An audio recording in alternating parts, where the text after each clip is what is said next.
अस्वस्थता मनात ठेवून काहीही होणार नाहीये, सांगून टाका. काय सांगू? जे काही मनात खतखततंय ना, जो असंतोष आहे तो सांगा. जे काही सगळं आहे ते तुमच्यामुळेच तर आहे. माझ्यामुळे काय झालं? काही नाही, काहीच नाही. खरं तर तुमच्यामुळेच काही होत नाही. तुला आरोप करायचं सोडून दुसरं काय येतं? बरंच काही आलं असतं, पण कधी कधी असं वाटतं तुमचीच इच्छा नसते. स्पष्ट बोल. एखाद्याला पांगळा करून सोडायचं, मिंद करायचं खूप आवडतं ना तुम्हाला, तनिष्का?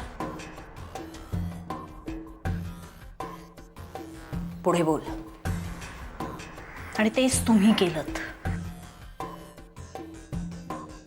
काही साध्य होत नाहीये माझ्याच्याने. माझ्यातली शक्ती संपलीये. साधं शुभ्रा आणि आदिला लोकेट करू शकत नाहीये मी. हे सगळं तुमचं ऐकलं ना म्हणून. ऐकलंस तू माझं? ऐकलं असतंस ना तर एव्हाना भलं झालं असतं तुझं. भलं? काय झालं भलं माझं? हं? होतं नव्हतं तेवढं सगळं गमावून बसले. त्या निर्जीव मूर्तीसमोर इंदुमती इंदुमती करत बसते मी. खरं तर ना आता ती इंदुमती ही मला अंधश्रद्धाच वाटायला लागली. मूर्ख आहेस तू. तनिष्का, आवाज खाली. मी तुला यापूर्वीही सांगितलंय, इंदुमती हे तुझं हत्यार आहे आणि मूर्ती हे माध्यम आहे. खरी शक्ती हे तुझं मन आहे, जे आता अस्थिर आहे. ते आधी स्थिर कर आणि मग ये माझ्याकडे. निघ आता.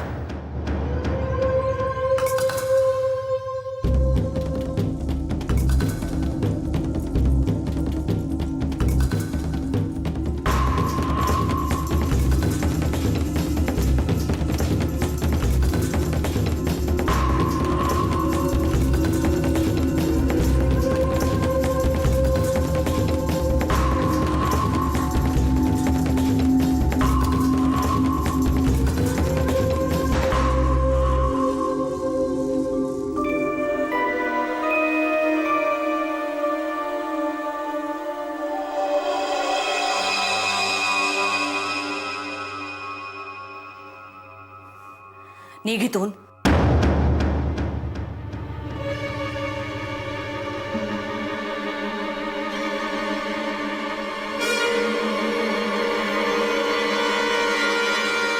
निघ म्हणलं ना.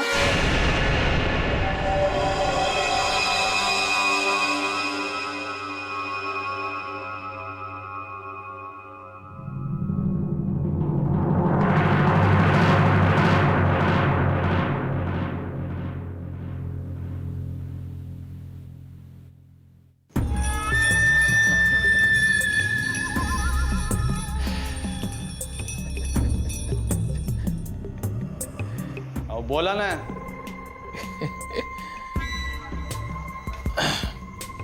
तुमची मदत करायला आलोय. मदत? तुम्ही मले मदत करणार? एकमेका सहाय्य करू अवघे धरू सुपंथ. ते राहू दे. काय मदत करणार ते सांगा. काय केलं त्या बाईच्या फोटोंचं? लावलेत काही ठिकाणी. काही ठिकाणी म्हणजे? म्हणजे काही पोलीस स्टेशनले लावलेत. काय फायदा? काय फायदा म्हणजे? म्हणजे प्रत्येक पोलीस स्टेशनचा पोलीस येणार, तिच्याकडे बघणार आणि निघून जाणार. पुढे काय? काय नाही.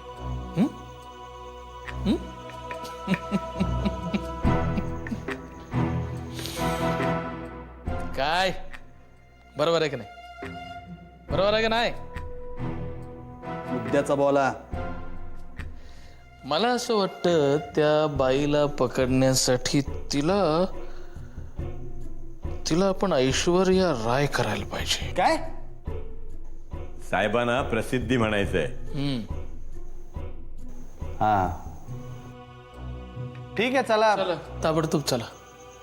अहो चला म्हणजे समजा तिले प्रसिद्ध केलं तरी काय होणार आहे? मुळात मी म्हणतो ती प्रसिद्ध होणार तरी कधी? त्या बंगाली बाबाच्या जडीबुटीच्या पण हजारो जाहिराती असतात. नक्की काय म्हणायचंय तुम्हाला? टीव्हीवर जाहिराती द्या, जिकडे तिकडे फोटो लावा. त्या बाईच्या फोटोच्या 2-4 हजार प्रिंट काढायला मी तयार आहे. चला. हे बघा यशवंतराव, 7-8 हजार. अहो काय लिलाव वाटला का तुम्हाला? थोडक्यात काय तर तुमचा नकार आहे. साहेब आता आपल्यालाच हातपाय हलवायला लागतील. मग ते हलणाऱ्या हातपायात बेड्या ठोकायला लागतील. काय प्रॉब्लेम काय? हे बघा तुमची अवस्था कळतीये मला, पण आपण काय तयारी करतोय हे जर त्या बाईले कळलं तर ती पळून नाही का जाणार? हा? आपण त्या बाईले पळून जायची फुकट संधी देतोय असं नाही का वाटत तुम्हाला? साहेब हे ह्यांचं ना, आपल्याला तुमचं म्हणणं पटलं. बरोबर आहे तुमचं. चला येतो, भेटू लवकरच.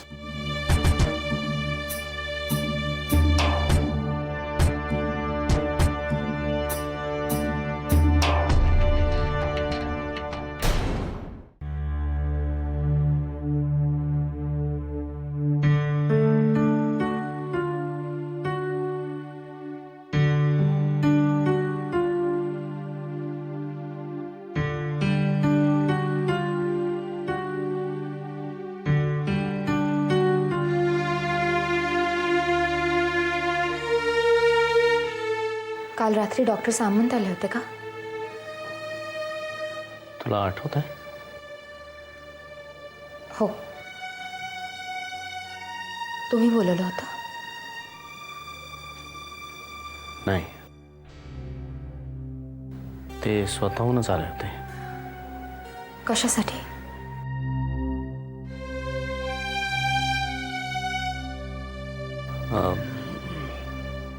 काय नाही, इथे वसईत आले होते. आजोबांना भेटायला कदाचित. अजूनही का लपवता तुम्ही माझ्यापासून? मी नाही लपवत आहे तुझ्यापासून. ठीक आहे, नसेल सांगायचं तर नका सांगू. माझा तुमच्यावर पूर्ण विश्वास आहे. तुम्ही असं काही करणारच नाही जे माझ्यापासून लपवावं लागेल याची मला खात्री आहे. अशी एखादी गोष्ट असेल जी आत्ता सांगावीशी वाटत नाही, पण मी वाट बघेन.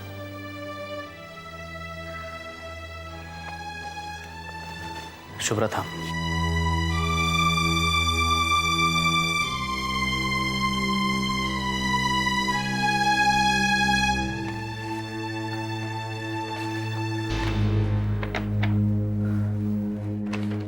हे काय? प्रथमेशने काढलेलं चित्र.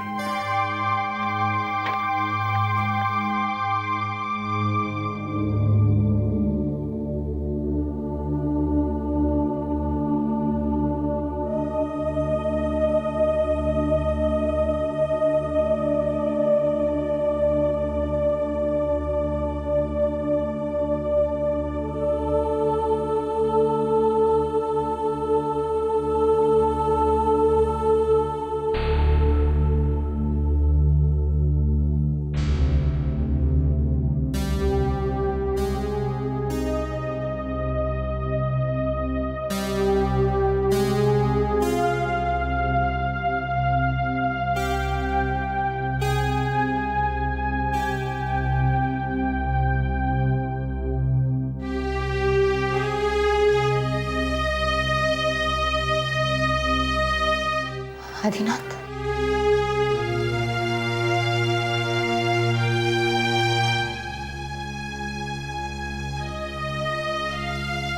शुभ्रा, माझं चुकलं.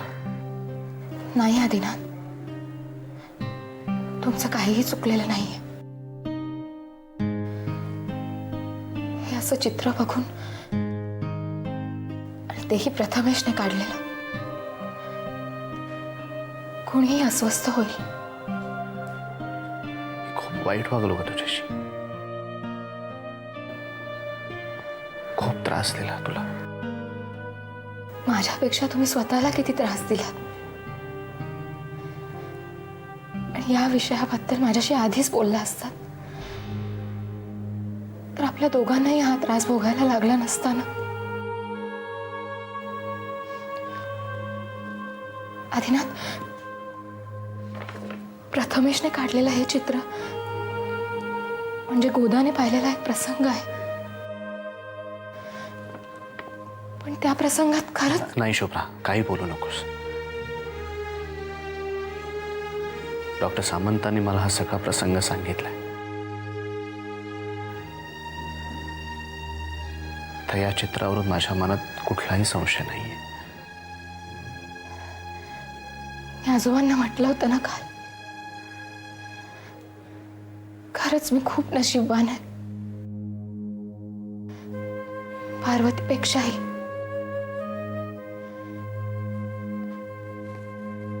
तुम्ही खरंच महादेव आजोबांपेक्षा कितीतरी जास्त समजूतदार आहात.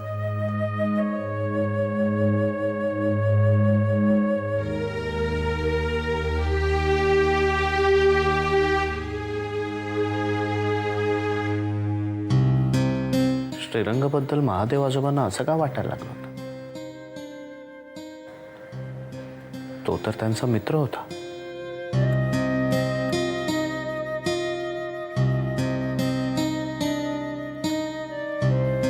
याचं उत्तर मलाही नीटसं माहीत नाही.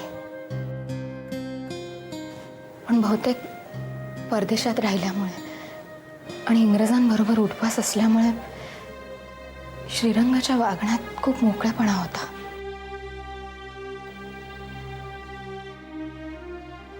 जो काही लोकांच्या डोळ्यात चलायचा.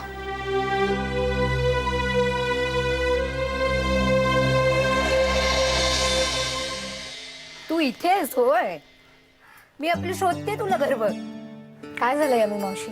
काय नाही, ही कटाची आमटी केली होती, जरा चाखून बघ. नाही नको, आज माझं व्रत आहे. कसलं आलंय बोडक्याचं व्रत? असं नका म्हणून, हे लवकर परत यावे म्हणून केलंय. आता मी बोलले ना तर म्हणशील की खूप बोलते म्हणून.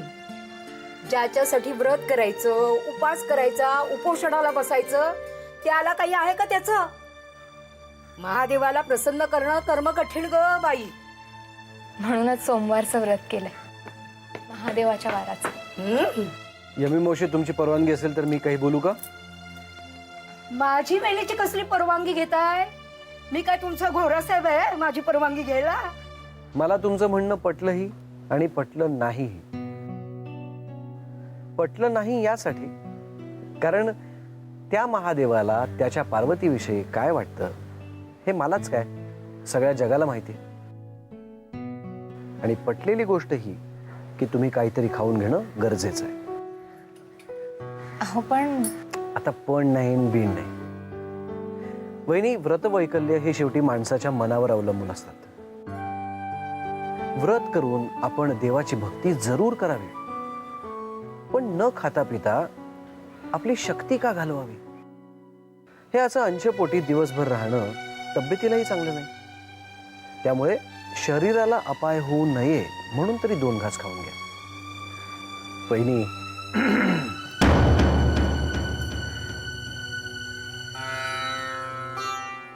चला येतो. मी वाड्यावरून चाललो होतो म्हणून डोकावलो.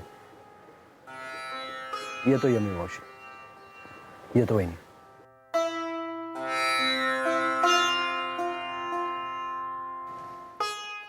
श्रीरंग भाऊजी,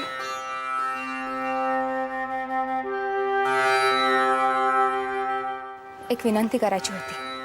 बोला. ह्यांचं वाड्यावर वास्तव्य नसताना इथे येणं नाही झालं तर बरं होईल. नाही म्हणजे राग मानू नका. सगळ्यांचीच मनं मोठी नसतात, खोल नसतात, आणि सगळ्यांचीच मनं सागवानी नसतात. त्यामुळे संशयाची वाळवी लागायला वेळ लागणार नाही.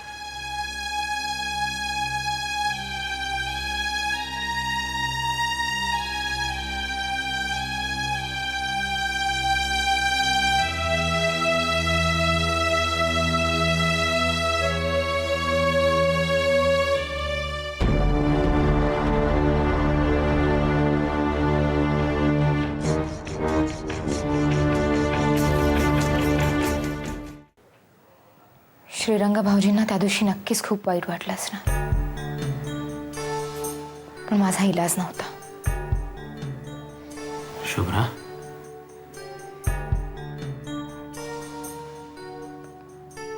तिच्या महादेवाला त्रास होऊ नये यासाठी पार्वती काहीही करायला तयार झाली असती.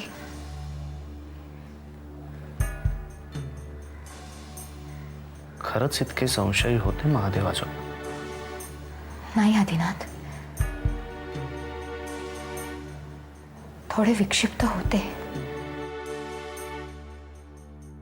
पण त्यांच्या मनात पेटलेल्या संशयाच्या ठिणगीला वारा घालून भडकवणारेही काही जण होते. घे, चांगला मुहूर्त मिळाला तुला उगवायला. अंमळ थोडा विलंब झाला. अरे अधूनमधून आपल्या बायकोकडे बघत जा. एवढ्या जगभर फिरत असतोस, पण पार्वतीला मात्र दर्शन देत नाहीस. आमच्या असण्या नसण्याने कोणाला काय फरक पडतो म्हणा. असं कसं म्हणते महादेवराव?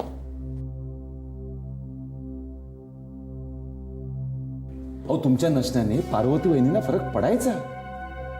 अस्वस्थ असायचे त्या. आपण श्रीरंगरावांनी तो त्यांचा एकटेपणा दूर केला.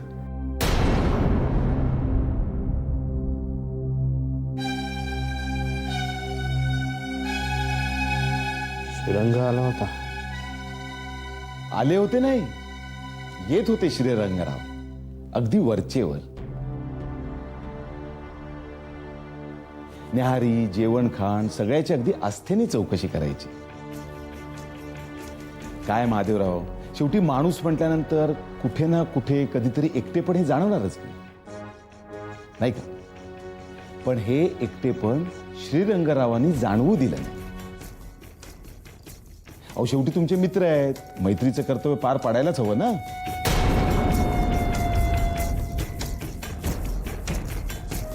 पण बरं झालं महादेवराव तुम्ही आलात ते. आता पार्वती वहिनींना एकटेपणा अजिबात जाणवणार नाही. बरं, येऊ आम्ही? बरीच कामं पडली आहेत.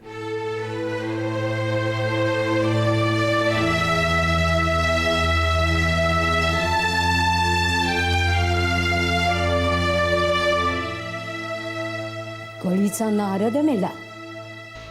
तू नसताना श्रीरंगराव वाड्यावरती यायचे हे सांगितलं त्यांनी तुला, पण पार्वतीने त्यांना काय सांगितलं हे सांगायला विसरला. यमी मावशी, तू थांब जरा, मला बोलू दे.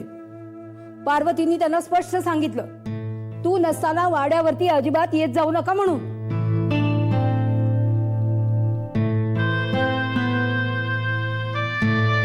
अहो,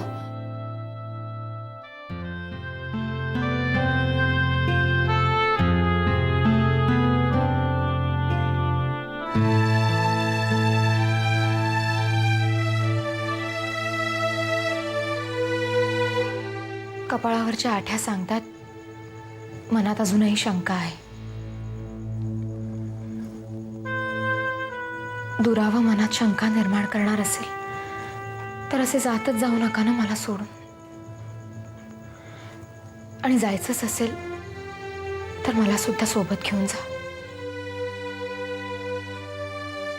अहो,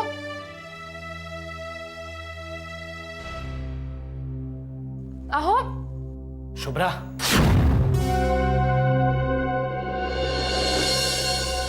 शुभ्रा,